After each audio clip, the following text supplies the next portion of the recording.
مجھے روسو کی سوانح عمری کنفیشنز پڑھنے کا اتفاق ہوا۔ روسو نے بڑے کھلے دل سے اس کے اندر اپنی تمام تر زندگی کے حالات، واقعات، اپنی خامیاں، کوتاہیاں اس میں شامل کی ہیں۔ اس نے اس کے دیباچے میں لکھا ہے کہ میں یہ کتاب خدا کے ہاں پیش کروں گا اور اللہ تعالیٰ سے کہوں گا کہ شاید میں اس میں اپنی نیکیوں کو لکھنا بھول گیا یا اس کا میں ذکر نہیں کر سکا، لیکن میں نے اپنی خامیوں کو اس کے اندر ضرور بیان کیا ہے تاکہ میں یہ ثابت کر سکوں کہ اگرچہ میں اس دنیا میں رہا بہت اچھا نہیں تھا لیکن دوسرے لوگوں سے بہت مختلف تھا۔ اور روسو اگر چاہتا تو وہ اپنی پہلے 3 ابواب کے اندر کسی نہ کسی صورت میں کسی بہت بڑے بادشاہ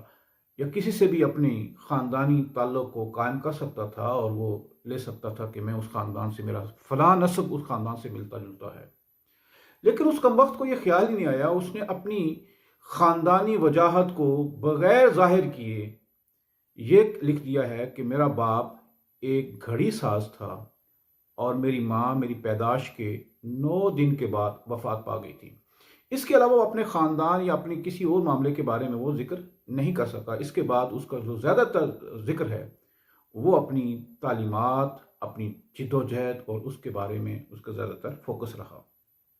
اس کے علاوہ روسو ہی وہ واحد شخص ہے جس کی تحریروں کے بعد انقلاب فرانس آیا اور انقلاب فرانس میں اس کی سوچ، اس کی فکر کا بڑا عمل دخل رہا۔ وہ لیکن ہمارے ہاں اکثر یہ ہوتا ہے کہ بدقسمتی سے ہم کسی نہ کسی صورت میں ہماری تحقیقات کو دیکھیں تو ہم پہلے 2-3 ابواب اس کے خاندان کو ٹٹولنا پھولنا، اس سے کچھ نکلتا نہیں ہے کیونکہ اس کی فکر سے، اس کی چیزوں سے اس کا کوئی تعلق نہیں ہوتا۔ ہم اس کے افکار کی بجائے اس کے کردار پہ زیادہ فوکس کرتے ہیں اور اس کا نتیجہ یہ ہوتا ہے کہ ہم کسی بھی شخصیت کو متنازع بنانے میں بڑا اہم کردار ادا کرتے ہیں۔ علامہ اقبال ایک ایسی شخصیت ہیں، ایک ایسے شاعر ہیں جنہوں نے براہ راست ایران، پاکستان، بھارت اور افغانستان میں ان کا بڑا عمل دخل رہا ان کی وفات کے بعد بھی، بلکہ انہوں نے بالواسطہ طور پر پورے عالم اسلام کی فکری رہنمائی بھی کی ہے۔ مرحوم یاسر عرفات جو فلسطین کے صدر تھے، وہ علامہ اقبال کی 2 کتابیں پیام مشرق اور ضرب کلیم، جن کے عربی تراجم عبد الوہاب عزائم مصری نے کیے تھے، وہ ان کو ہمیشہ اپنے ساتھ رکھتے تھے، ان کا مطالعہ کیا کرتے تھے، بلکہ وہ ان کی بیٹ بک کے طور پر بھی وہ رہی ہے اور اس سے بڑا انسپائر تھے وہ، اور اسی کی نظریات سے ان کو اپنی جد و جہد کے اندر بڑی عمل دخل رہا ان کا فلسطین کی جد و جہد کے اندر۔ اسی طرح شاہ ایران جو رضا شاہ پہلوی تھے،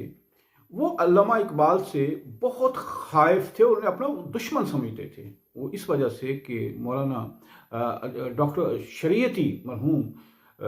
تمام تر ان کی جو فکر تھی ان پہ علامہ اقبال کا گہرا اثر تھا اور انہی کے فکر کے اثرات سے انقلاب ایران میں وہ ان کا بڑا عمل دخل رہا اور انہی کی فکر سے انہوں نے رہنمائی لیتے تھے۔ تو رضا شاہ پہلوی کیونکہ وہ ان کو اپنا اقتدار جاتے ہوئے نظر آ رہا تھا اور اس انقلاب ایران کے اندر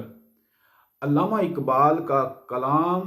براہ راست اس کا عمل دخل ہو رہا تھا اور جو لوگ اس سے بہت متاثر تھے انہیں سے وہ اپنی حرارت لے رہے تھے۔ آخرکار انہوں نے ایران کے اندر بہت سے ادیبوں کو، جو ڈمی قسم کے ادیب تھے، رائٹر تھے، کالم نویس تھے یا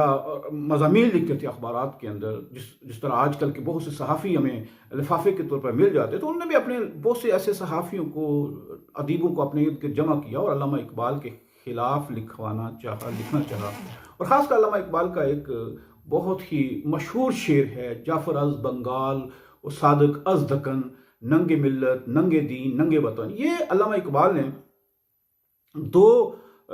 میر جعفر اور میر صادق کے بارے میں، جو انگریزوں کے پٹھو تھے، ان کے بارے میں لکھا تھا کہ یہ دونوں جو ہیں یہ ملت کے لیے بھی ننگ ہیں اور دین کے لیے بھی ننگ ہیں۔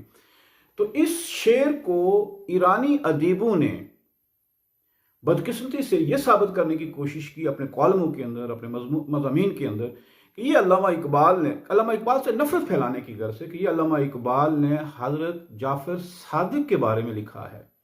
حضرت امام جعفر صادق جو شیعہ علماء کے ساتھ، شیعہ کمیونٹی کے ساتھ ساتھ یا شیعہ مسلک سے تعلق رکھنے والوں کے ساتھ ساتھ سنی مسلک کے لیے بھی بہت زیادہ معتبر اور قابل تکریم ہیں، اور ان کے ہاں یہ نفرت پھیلانے کے لیے شاعران نے یہ حربہ اختیار کیا تھا کہ یہ شعر بھی جو ہے علامہ اقبال نے امام جعفر صادق کے لیے لکھا ہے۔ لیکن ایران کے جو دانشور طبقہ تھا، جو انقلابی طبقہ تھا، وہ اس سے بالکل بے فکر رہا، کیونکہ وہ ان کی چالوں سے بڑا سمجھتے تھے۔ اسی طرح ہمارے ہاں بھی اسی دور کے اندر جو نواب امیر محمد جو نواب آف کالاباغ تھے، ان کی بڑی دوستی تھی رضا شاہ پہلوی کے۔ ان کے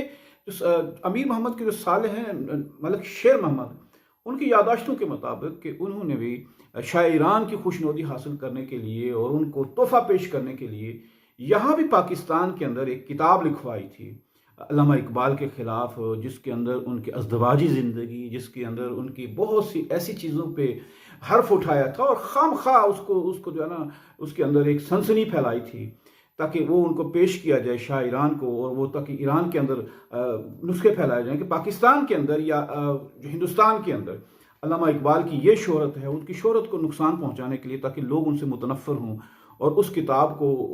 بڑا ہی اعلیٰ سرکاری کاغذ پر اعلیٰ ترین کتاب اس پہ چھپوایا تھا، اور چھپوا کر اس کے نسخے جو ہے چند محدود نسخے اسپیشل ایڈیشن کے طور پر وہ شاعران کو پیش کیے تھے۔ لیکن اتفاق سے وہ ایڈیشن کے اسی نسخے کے وہ ایک نسخہ میرے پاس بھی موجود ہے،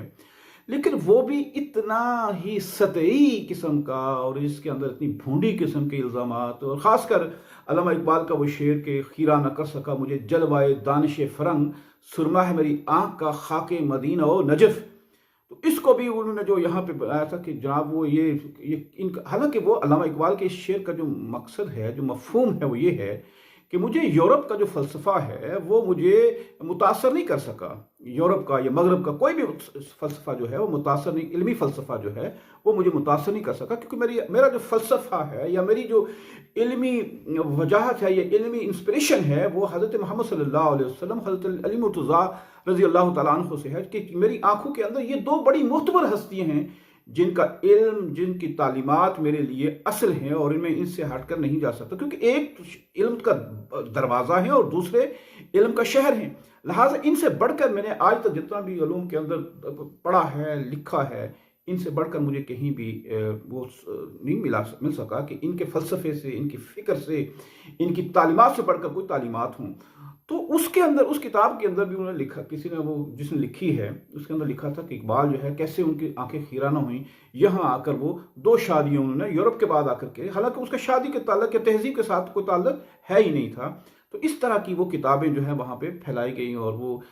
وہاں پہ تقسیم کی گئیں، لیکن اس کا کوئی اثر نہیں ہوا۔ آپ دنیا نے دیکھا کہ اس طرح کے جو ہتھ کنڈے ہیں، جن شخصیات کے بارے میں یہ کیا جاتا ہے، یہ ہمارے ہاں یہ بدقسمتی ہے عالم اسلام کی، مسلمانوں کی، کہ جب ہم کسی شخص کا علمی طور پر، اس کے قد کاٹ کا کسی طور پر ہم مقابلہ نہیں کر سکتے،